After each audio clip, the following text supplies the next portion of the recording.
Hello everyone, this is doctor Mamta Rathi. Doctor Mamta's educational plex में आप सभी का स्वागत है।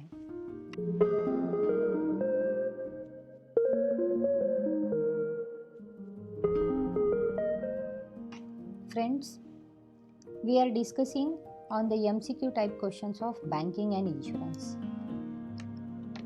इससे पहले हमने बैंकिंग एंड इंश्योरेंस की 2 सीरीज़ को पढ़ लिया है।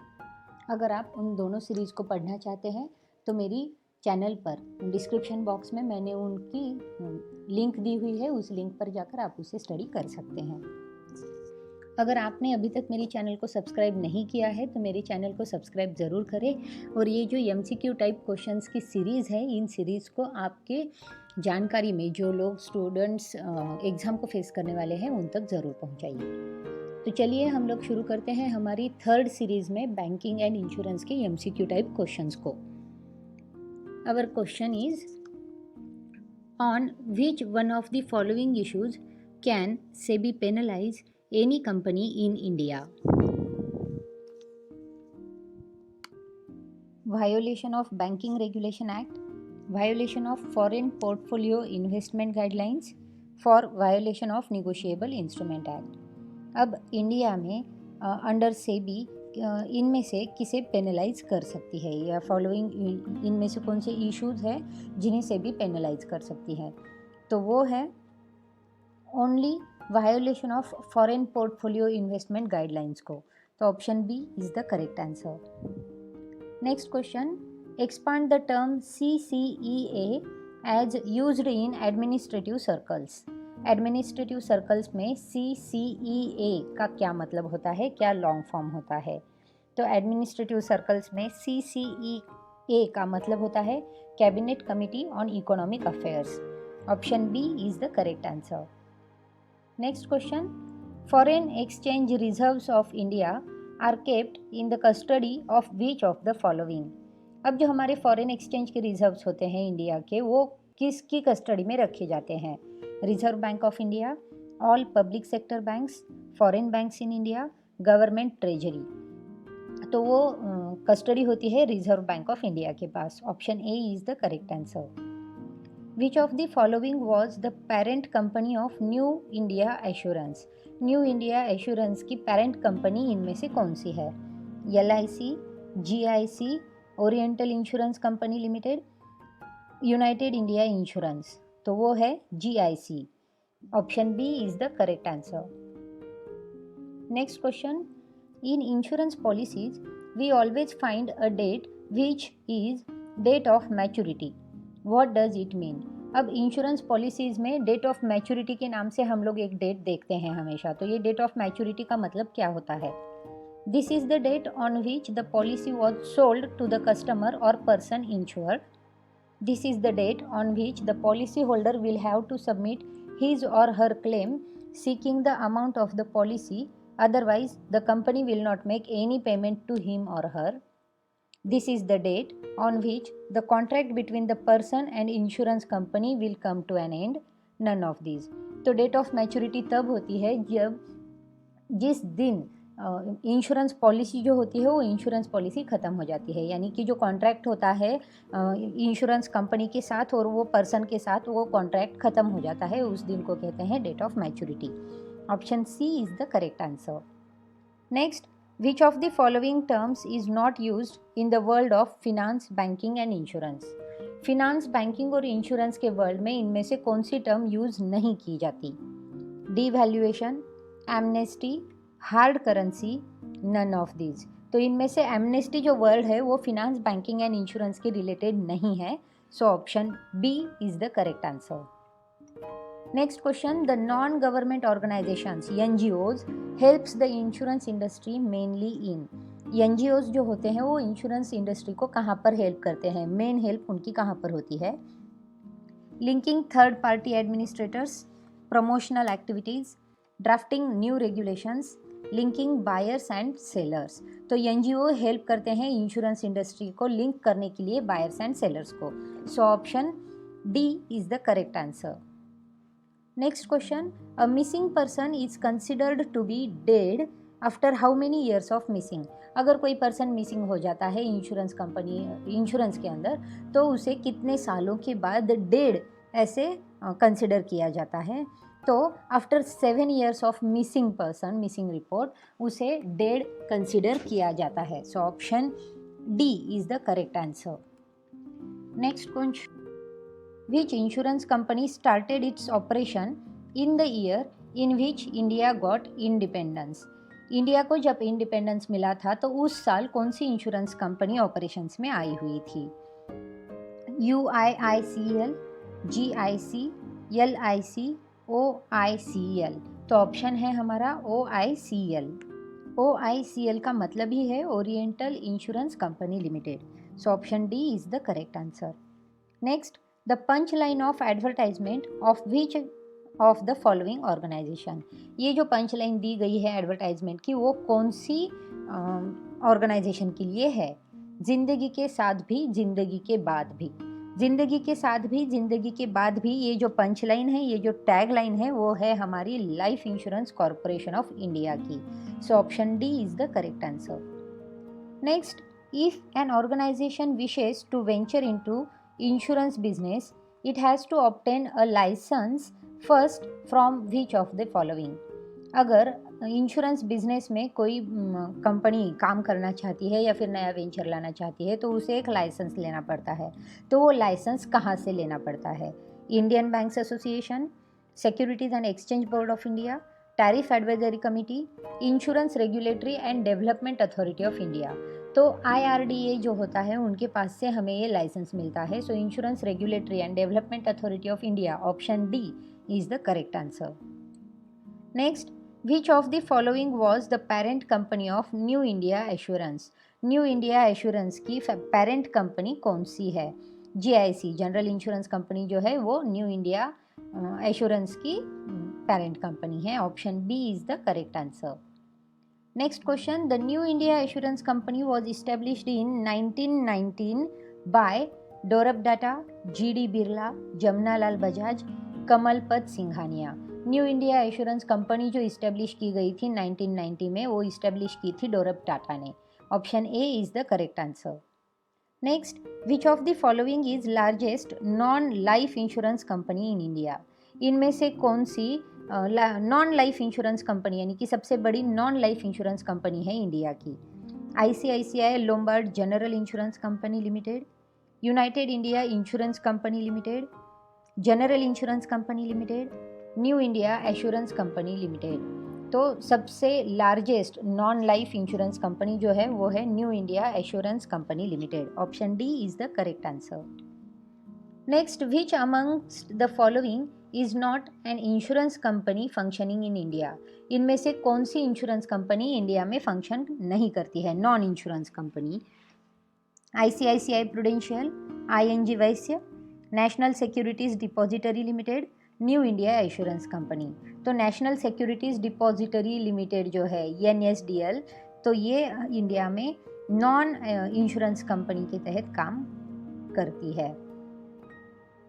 Next question, a contract that pledges a payment of an agreed upon amount to the person on his or her nominee on the happening of an event covered against is technically known as।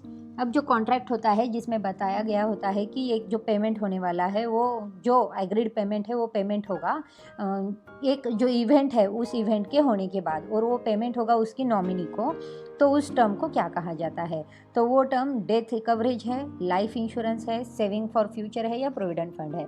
तो generally हम देखते हैं कि जो life insurance की policy हम निकालते हैं उसमें थ्रू आउट आवर लाइफ और after the death of that insurer, तो उसके बाद वो जो अमाउंट होती है एग्रीड अमाउंट, वो अमाउंट मिलती है उसके नॉमिनी को, तो उसको कहा जाता है life insurance. Option B is the correct answer. Next question, with which of the following did state bank of India enter into a joint venture agreement for undertaking general insurance business? इनमें से SBI किसी joint venture agreement में अगर enter करती है तो undertaking general insurance business का undertaking किससे लिया जाता है? तो ऑप्शन है new India assurance limited, insurance Australia group, Lehman brothers holdings incorporation, Allianz. तो option B insurance Australia group is the correct answer. Next question, which of the following public sector companies और organisations provides insurance cover to exporters. इनमें से कौन सी public sector company है जो provide करती है insurer को एक्सपोर्टर्स इंश्योरेंस कवर करती है एक्सपोर्टर्स का. ECGC, NABARD, SIDBI, IRDA. तो ECGC जो है वो इंश्योरेंस कवर करती है एक्सपोर्टर्स का. अब ECGC का मतलब है export credit guarantee corporation of India. Next, the insurance companies collect a fixed amount from its customers at a fixed interval of time. What it is called? Insurance company एक fix amount collect करती है उनके customer के साथ और वो भी fixed interval of time पर कलेक्ट होती है अमाउंट. तो उस अमाउंट को क्या कहा जाता है? तो वो अमाउंट को हम प्रीमियम कहते हैं. Option C is the correct answer. Next, which of the following is और are the various types of insurance. इनमें से कौन से इंश्योरेंस के वेरियस टाइप्स है? Life insurance, health insurance, liability insurance. तो जैसे कि हमें पता है कि ये जो सारे इंश्योरेंस के टाइप्स हैं वो इंश्योरेंस के टाइप्स में आते हैं. सो option D all of 3 is the correct answer. Next question, which of the following term is used in the field of finance and banking? Elasticity, inflation, pulse rate, all the 3. अब finance and banking की field में हम लोग जो word use करते हैं वो है inflation. Option B is the correct answer. Expand the term IFRS. IFRS का लॉन्ग फॉर्म क्या है? Indian financial reporting standards, Indian financial reporting systems, international financial reporting standards, international financial reporting systems. IFRS का मतलब है international financial reporting systems. Option D is the correct answer. Next, under the ESOP, who of the following are offered shares in the company? ESOP employees staff ownership plan जो है इनमें किसे company के shares offer किए जाते हैं? Employees को, existing share holders को, प्रमोटर्स को या NRIs को. तो जैसे कि हम जानते हैं एम्प्लॉय स्टॉक ओनरशिप प्लान के तहत एम्प्लॉयज़ को शेयर्स दिए जाते हैं. Option A is the correct answer. Fiscal policy is concerned with which of the following. Fiscal policy इनमें से किसके साथ कंसर्न्ड है? Export and import, public revenue and expenditure, issue of currency, population control. तो public revenue और expenditure के साथ हमारी फिस्कल पॉलिसी कंसर्न होती है. Option B is the correct answer. Next question, which of the following is not a part of India's money market. इनमें से कौन सा इंडिया के मनी मार्केट का पार्ट नहीं है? Bill market, call money market, banks, Indian gold council. तो इनमें से जो इंडियन गोल्ड काउंसिल है वो इंडिया का मनी मार्केट नहीं है. Option D is the correct answer. Next question, which of the following is the regulator of the credit rating agencies in India. इनमें से कौन सा क्रेडिट रेटिंग एजेंसी इंडिया की जो क्रेडिट रेटिंग एजेंसीज है उनका रेगुलेटर है? RBI, SBI, SEBI, none of this. तो बैंकिंग में हम जब देखते हैं या फिनांस में हम जब देखते हैं तो जो क्रेडिट रेटिंग एजेंसी है उसका जो रेगुलेशन होता है वो सेबी के थ्रू होता है, securities exchange board of India. So option C is the correct answer. Next, FDI refers to fixed deposits in India, foreign direct investment, fixed deposits in India, future derivatives investment. FDI का मतलब होता है foreign direct investment. Option B is the correct answer. Next, Aviva PLC is an multinational insurance company headquartered in. Aviva PLC जो multinational insurance company है उसका headquarter कहाँ है? Munich, Paris, London, Tokyo. तो इसका हेडक्वार्टर है लंदन में. Option C is the correct answer. Next, state financial corporations give assistance mainly to develop which of the following. State financial corporation इनमें से किसे असिस्टेंस देती है डेवलपमेंट के लिए? Small and medium scale industries, agricultural sector, cotton industry, large scale industries. तो इनमें से small and medium scale industries को वो डेवलप होने के लिए असिस्टेंस प्रोवाइड करती है. Option A is the correct answer. Next, bonds issued by Indian entities outside India but denominated in Indian rupee are known as। अब जो बॉन्ड इशू किए हैं इंडियन एंटिटी ने आउटसाइड इंडिया में, लेकिन उसका जो डिनोमिनेशन है वो इंडियन रुपी में है, तो उसे क्या कहा जाता है? Desi bonds, NRI bonds, Pravasi bonds, masala bonds. तो इन्हें कहा जाता है masala bonds. Option D is the correct answer. Next, योगक्षेमम वहाम्यहम इज द टैगलाइन ऑफ। योगक्षेमम वहाम्यहम ये किसकी टैगलाइन है? HDFC life insurance, SBI life insurance, भारतीय AXA लाइफ इंश्योरेंस कॉरपोरेशन। तो लाइफ इंश्योरेंस कॉरपोरेशन की ही ये टैगलाइन है, योगक्षेमम वहाम्यहम। So option D is the correct answer. Next, सर उठा के जियो is the tagline of HDFC life insurance, Birla sun life insurance, Aviva life insurance, Sahara India life insurance. सर उठा के जियो is the tagline of HDFC life insurance. Option A is the correct answer. Next question, AXA is an insurance company headquarter in AXA जो insurance company है उसका headquarter कहाँ है? London, Tokyo, New York, Paris. तो इसका हेडक्वार्टर है Paris में। Option D is the correct answer. Next, which one of the following does not belong to the main products of life insurance?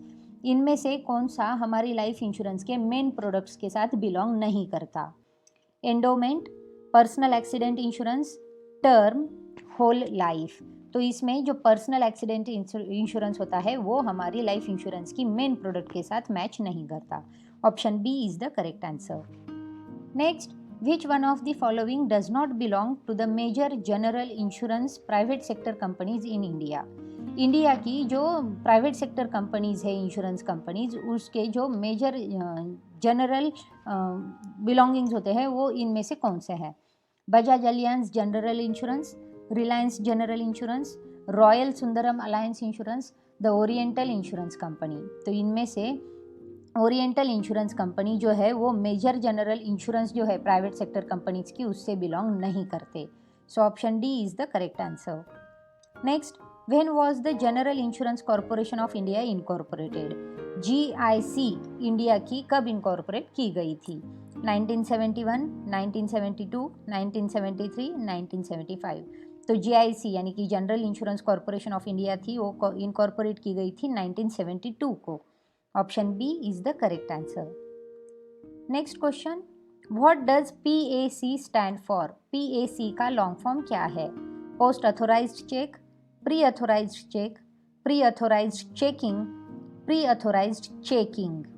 तो pre authorized chequing CHEQUING, pre authorized chequing PAC का long form है। Option C is the correct answer. Next, what is the expanded form of the term ALM? ALM का expanded form यानी कि long form क्या है? Asset liability maintenance, asset liability management, asset liability manipulation, asset liability maximization. तो ALM हमने पहले भी discuss किया था, एसेट लाइबिलिटी मैनेजमेंट के लिए ये टर्म यूज की जाती है। Option B is the correct answer. Next question, which of the following types of companies और organisations issues ULIP? Insurance companies, banks, NABARD, RBI। अब इनमें से कौन सी ऑर्गेनाइजेशंस है जो ULIP को इशू करती है? तो इंश्योरेंस कंपनीज ही हमारी ULIP यानी कि यूनाइटेड लाइफ इंश्योरेंस पॉलिसीज को इशू करती है। So option A is the correct answer. Next, which of the following is the only public sector company in the field of life insurance? Life insurance के field में एक ही public sector company है जो है life insurance corporation of India. ये question हमने पहले भी स्टडी किया था। सो करेक्ट आंसर जो है वो है option D is our option answer. So in this way we have completed our 120 questions MCQ type questions of banking and insurance. I hope these MCQ series will be beneficial for you for cracking your exams. I request you all to please share these MCQ series with the needy students so that they can prepare for exams and they can get benefit of these videos. Friends, in series के साथ साथ आप series देख सकते हैं cost accounting, corporate accounting, financial accounting, management accounting, उसी के साथ ऑडिटिंग, इंटरनेशनल मार्केटिंग। इन सारे सब्जेक्ट्स पर मैंने MCQ सीरीज़ बनाई हुई है जो मैंने मेरी चैनल पर अपलोड भी कर दी है।